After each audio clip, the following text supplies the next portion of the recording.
don't like this. I know that was harassment, and yet I put myself in that position. So I've been around the business for a long time, so I've been abused mentally and physically, not physically, but mentally and emotionally by creepy people. A costume alteration that took less than a minute to make reportedly left a scar on an actress's career that lasted for decades. Not a script rewrite. Not a firing. Not a public scandal splashed across newspapers. Just a hemline, shortened by hand, on a busy soundstage in 1968. And yet, according to multiple sources, that single moment may explain why one of Hollywood's most respected actresses spent the rest of her life refusing to speak about her time on Star Trek. To understand why this incident carries so much weight, you have to go back before Teri Garr became a household name. Long before Young Frankenstein, long before Tootsie earned her an Academy Award nomination, she was simply a young actress trying to build a career the way most performers did in that era, moving from one guest spot to another, hoping one of them would open a bigger door. Star Trek was one of those stops. In fact, this wasn't even her first time on the show. She had already appeared briefly earlier in the series, which meant that by the time she returned, she wasn't a total stranger to the set, the crew, or the rhythm of production. The episode in question was Assignment, Earth, a segment of Star Trek's original run that carried more weight than a typical episode. Gene Roddenberry intended it as a backdoor pilot, an attempt to launch an entirely new series built around a mysterious operative named Gary 7, sent to Earth on a covert mission. Teri Garr was cast as his assistant, a character named Roberta Lincoln. It was a meaningful opportunity, the kind of role that could have opened new doors if the spin-off had taken off. Costuming on Star Trek was never subtle. The show had already built a reputation, largely shaped by costume designer William Ware Tice, for outfits that pushed the boundaries of what network television allowed at the time. Bold colors, tight silhouettes, and short hemlines were part of the visual identity of the series, particularly for its female characters. Roberta Lincoln's costume fit that mold. It was already short by any standard of the era, sitting right at the edge of what the network would typically permit. According to Lance Parkin's biography of Gene Roddenberry, titled The Impossible Has Happened, the costume didn't stay that way for long. Just before filming began, Roddenberry reportedly decided the skirt needed to be shortened even further, and not by a token amount. The account describes a change of roughly 2 inches, a significant alteration happening at the last possible moment, right as the crew prepared to roll cameras. What makes the story unsettling isn't simply that the skirt was shortened. It's the way Parkin describes the process unfolding.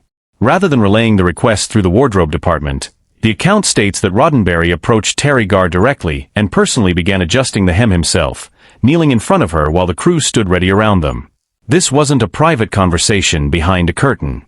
It happened in full view of the set, with actors, camera operators, and production staff present, everyone waiting for filming to begin.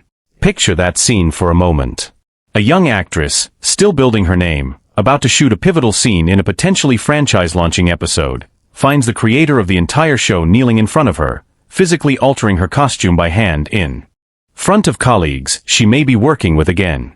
Whatever the intent behind it, the optics alone are difficult to separate from something more uncomfortable than a routine wardrobe note. Parkin's account goes further, describing Teri Garr as deeply offended by the interaction, so much so that she reportedly walked off the set entirely, leaving production at a standstill, even if only briefly, on a show with tight schedules and even tighter budgets.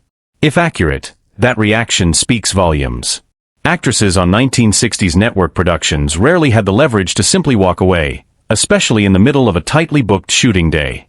Doing so, even for a moment, would have taken real resolve. For years, this dramatic version of events became the version repeated across fan forums, video compilations, and articles cataloging strange behind-the-scenes moments from classic television. It's the version most people associate with this story today. But history rarely settles that cleanly, and this particular account has a rival. Robert H. Justman served as an assistant director on Star Trek, meaning he wasn't reconstructing this moment from second-hand interviews decades later. He was present on set, helping run day-to-day production. Justman later co-wrote a memoir with fellow producer Herbert F. Solo titled Inside Star Trek, The Real Story, offering his own first-hand recollection of the show's production history, including this exact moment. His version is noticeably more restrained. Justman recalled that Teri Garr understood how the entertainment business operated, suggesting she accepted the situation without any dramatic confrontation. In his telling, there was no walkout, no scene, no halted production. And yet, even in this calmer account, Justman includes a detail that refuses to disappear. He described her as visibly embarrassed when called back to set, an admission that, even without a walkout, something about that moment left a mark in front of everyone watching.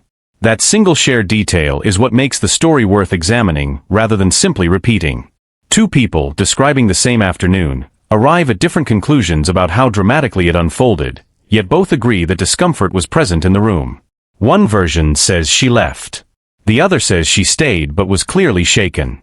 Neither version paints the interaction as entirely ordinary. It's also worth acknowledging why these two accounts might differ. Parkin was compiling his biography years afterward, drawing from interviews and second-hand recollections gathered long after the fact. Justman, while present that day, was writing his own memoir decades later as well, filtered through the perspective of someone protective of the production's reputation and his own role within it. Neither account exists in a vacuum, and both come with their own natural biases. What isn't disputed is what happened afterward. Teri Garr finished filming the episode. Roberta Lincoln exists on screen exactly as intended, an assignment. Earth remains part of Star Trek's broadcast history. But regardless of which version of that afternoon is more accurate, something about the experience clearly stayed with her long after the cameras stopped rolling. In an interview with Starlog magazine, the leading science fiction publication of its time, Teri Garr was eventually asked about her appearance on Star Trek. Her response was strikingly blunt. She said she did that years earlier and mostly pretends she never did it at all. For a franchise that would go on to become a global cultural phenomenon, complete with conventions, movie deals, and passionate fan devotion, that kind of dismissal from someone who is actually part of its history stands out sharply. This wasn't a passing joke told once and forgotten.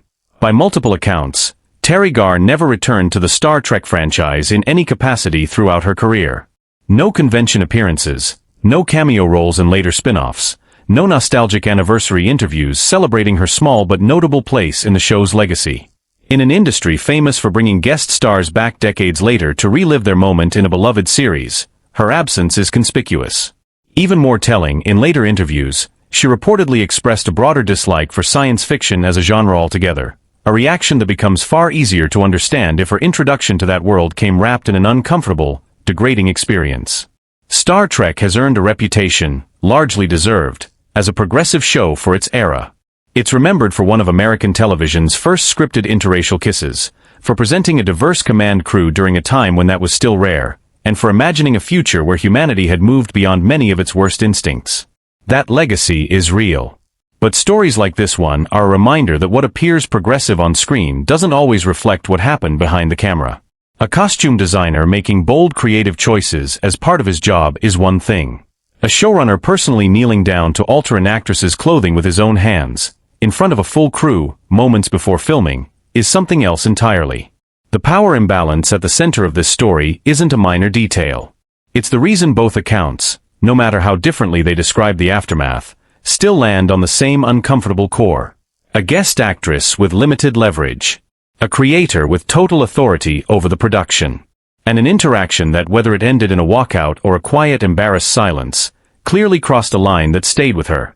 That Starlog quote wasn't a throwaway comment. It was someone with an accomplished, respected career behind her, still choosing distance over nostalgia when asked about a single afternoon from years earlier. That kind of reaction doesn't come from an ordinary bad day at work. It comes from something that left a lasting impression, one she carried quietly for the rest of her professional life, only surfacing when someone happened to ask the right question at the wrong moment. Whether Teri Garr stormed off that set in protest or simply endured a humiliating moment and pushed through the scene, one thing remains consistent across every account we have. She wanted nothing more to do with Star Trek, ever again, for the rest of her life. And perhaps that's the most honest verdict this story can offer.